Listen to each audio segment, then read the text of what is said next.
Thank you, Chair. Inspector Preston, in your experience, what workaround has the RCMP had to utilize in order to help First Nation communities with the enforcement of bylaws and/or First Nation traditional laws such as banishment, and has it been successful? I think the one thing the RCMP is excellent at is workarounds. When there are problems within a community, we truly want to try and come up with a solution working in conjunction with community members. So, for example, when we have a banishment law that has been passed, or even if it's not been passed, there's an issue with an individual on reserve that the community wants gone, we'll stand by and keep the peace. We will work. We'll go on there proactively and speak to the individual, although we aren't necessarily able to, grab a hold and throw them off the reserve on behalf of the men, but to explain the process and help get them off in a peaceful manner.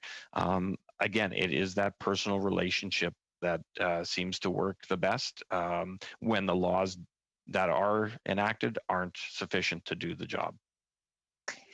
So, and that keeps coming up about those relationships. And earlier in your questions to the last, or response to the last MP, you talked about resources. And one of the challenges, my interpretation of that is enough resources to have your members be able to go onto the community and have some time up there that isn't just about enforcement, but is about that connection and that connection building. So is that a challenge then? You talked about having one RCMP officer for 3 communities, and I would assume it would be a challenge to send your members up to just hang out for half an hour to get to know people. I'm just wondering, is that a resource issue? There's every community or every detachment is different. Some of our smaller detachments, I've had the opportunity, a little bit more time, so I could personally go out and do that proactive work.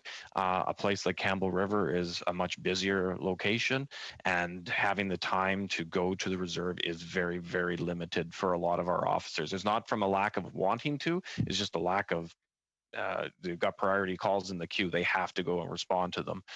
So yeah, resourcing can definitely be an issue. And again, I can only speak for the detachment areas that I've personally worked in. I don't know. I can't speak for my colleagues in Saskatchewan or elsewhere, but maybe Staff Sergeant Howe, in your experience, you could pipe in.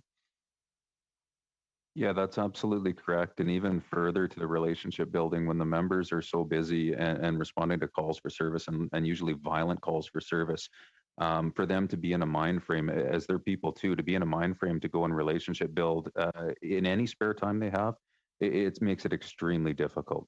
Bearing in mind that we're recovering from a pandemic and our depot was in a shutdown, so our resources are going to be thin here for a while, but absolutely resources is an issue in terms of relationship building.